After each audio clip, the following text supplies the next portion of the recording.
What do you consider to be the biggest scam that is completely normalized by society?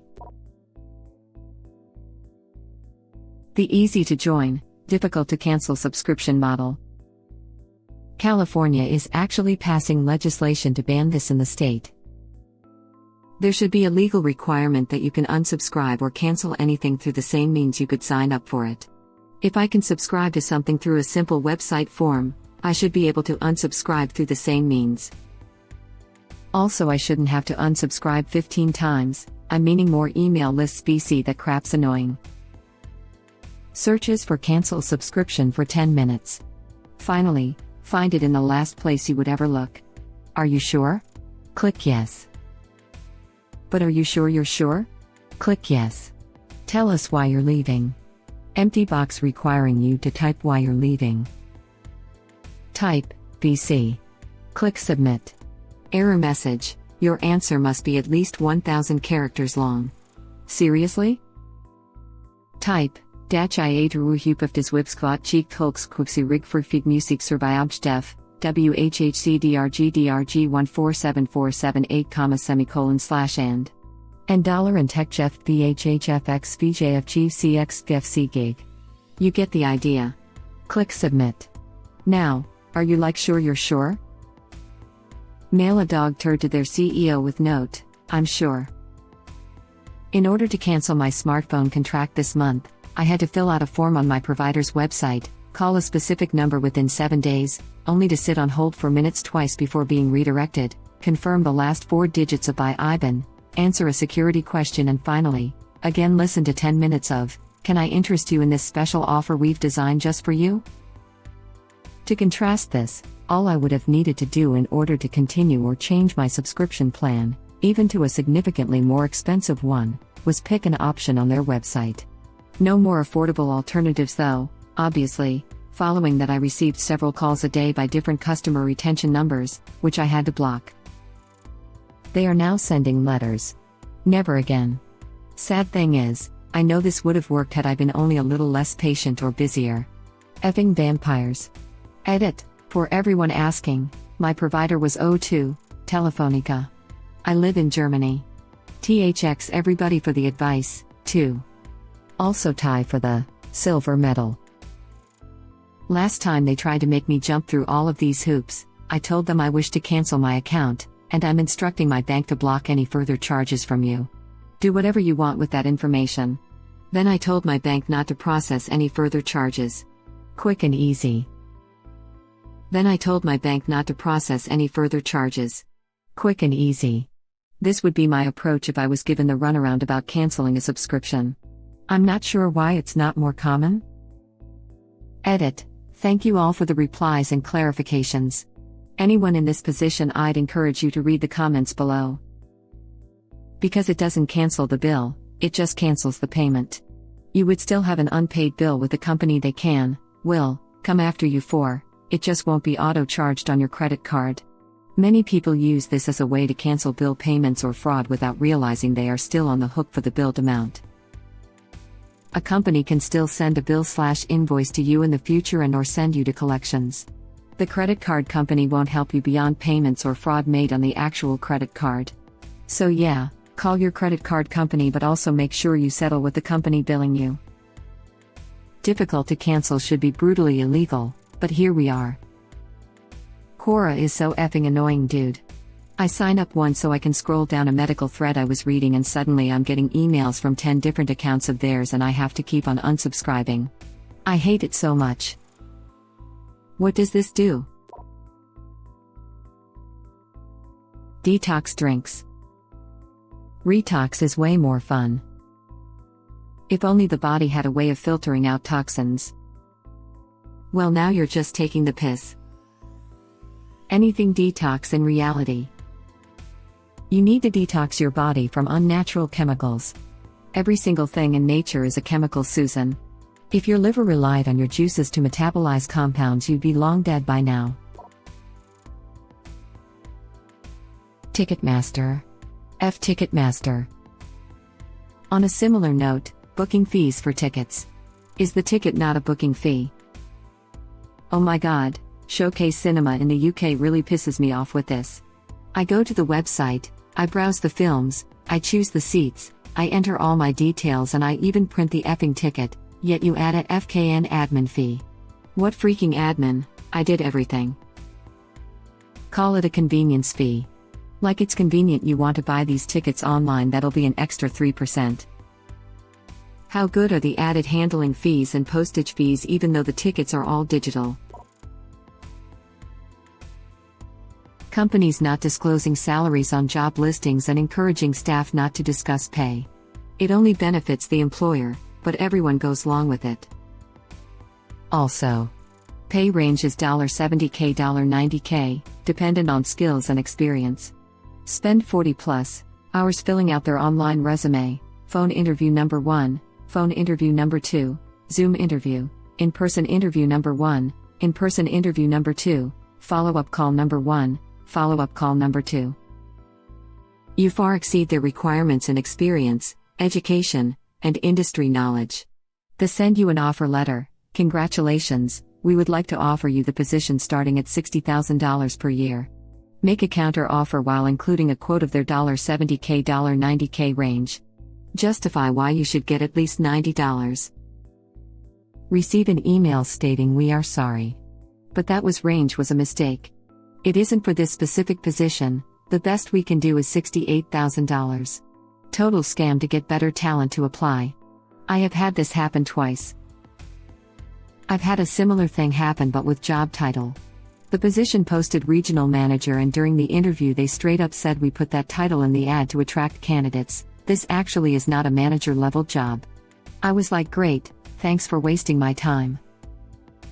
Assistant to the regional manager. Just in case someone in the US needs to read this, employers telling, or even encouraging, the idea that employees should not discuss salaries with each other is 100% illegal in the US. Printer ink. Every single company that sells printers sells them at a loss. They then make up their profits by making their ink cost an arm and a leg. They even put special chips on each cartridge that will tell the printer not to work if it has been refilled. Then you have printers that can't scan when the ink is out. F printers, all my homies use quills. You're just giving even more power to Big Quill. He prefers Star-Lord. Yes, I do. If I have learned one thing on Reddit, it's to never buy an inkjet printer but instead laserprint that uses toner. Funerals. Paying for things like caskets for your loved ones when you're at possibly the most emotionally vulnerable that you could be. When I'm dead, just throw me in the trash. The whole thing, really. All of it? The funeral industry. You have to spend thousands of dollars to get rid of a body because otherwise you're disrespecting it. My parents have told me whatever is the cheapest way to dispose of the body, do that, and then invite the friends to a party to remember us. That's exactly how I feel. Would be happy to donate any organs if they're viable, and or become a medical cadaver, but then just dispose of the corpse as medical waste. If you find this disgusting or disrespectful, that's because preserving a corpse with toxic embalming fluid and then putting it in a concrete vault under the ground has been, as in the question, normalized by society. Edit, I feel like about the matter. Web link. I want my remains spread at Disney World. Also, I do not want to be cremated.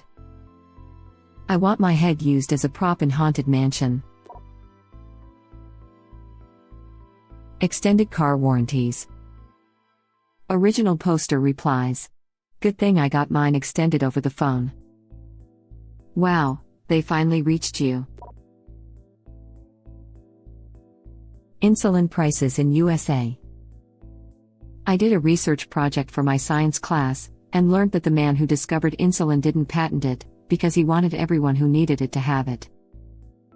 When inventor Frederick Banting discovered insulin in 1923, he refused to put his name on the patent. He felt it was unethical for a doctor to profit from a discovery that would save lives. Banting's co-inventors, James Collip and Charles Best, sold the insulin patent to the University of Toronto for a mere $1. They wanted everyone who needed their medication to be able to afford it. It was patented, Because if they didn't patent it, then someone else less ethical could have.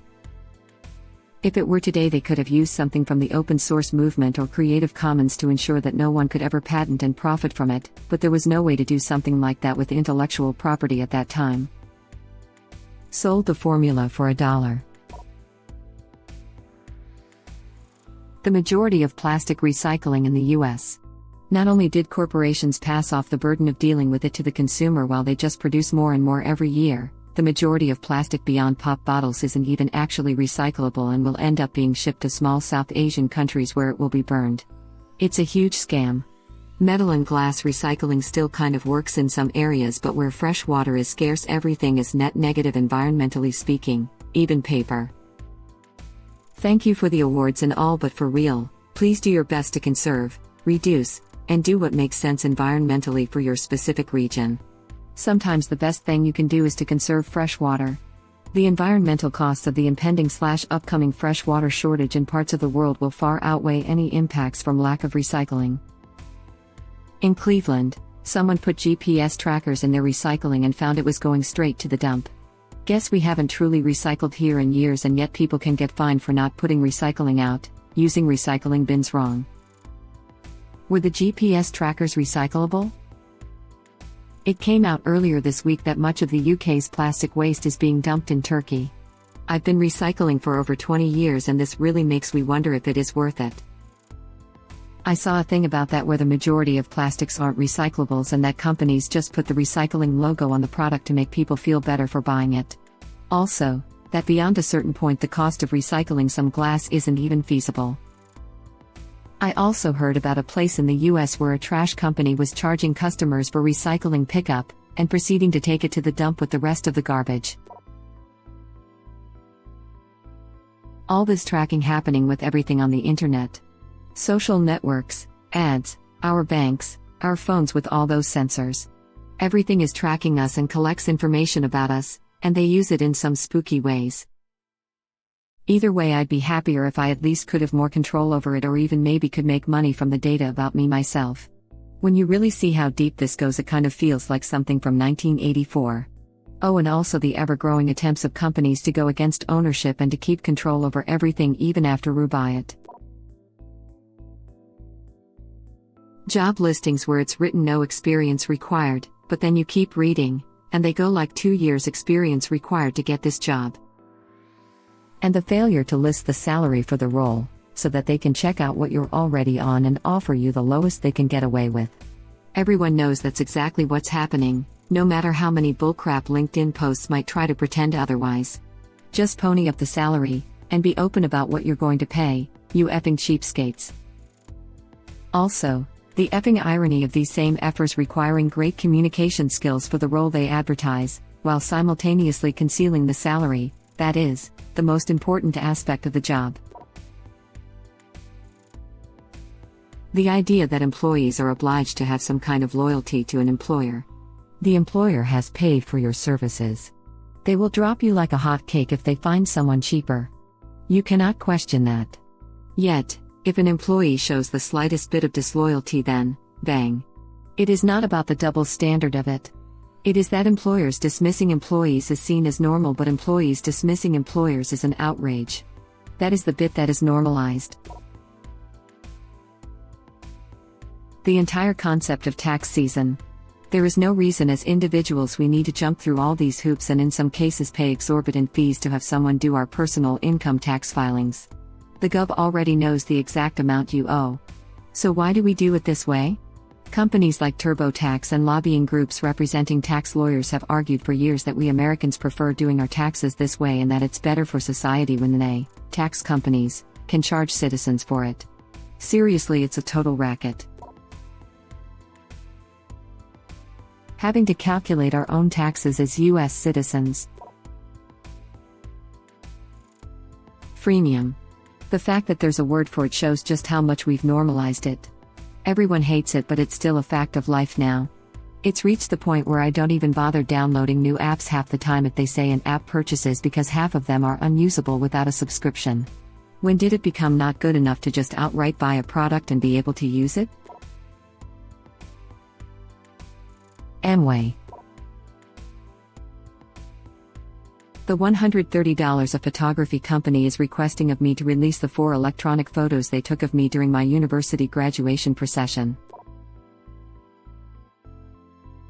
Diamond engagement/wedding rings.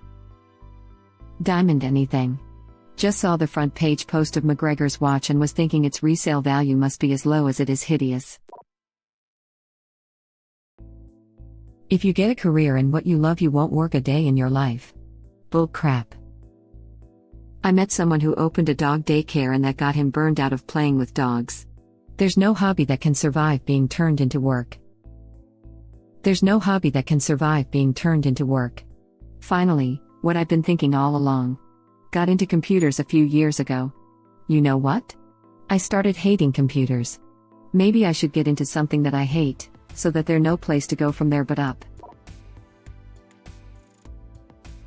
Funerary services.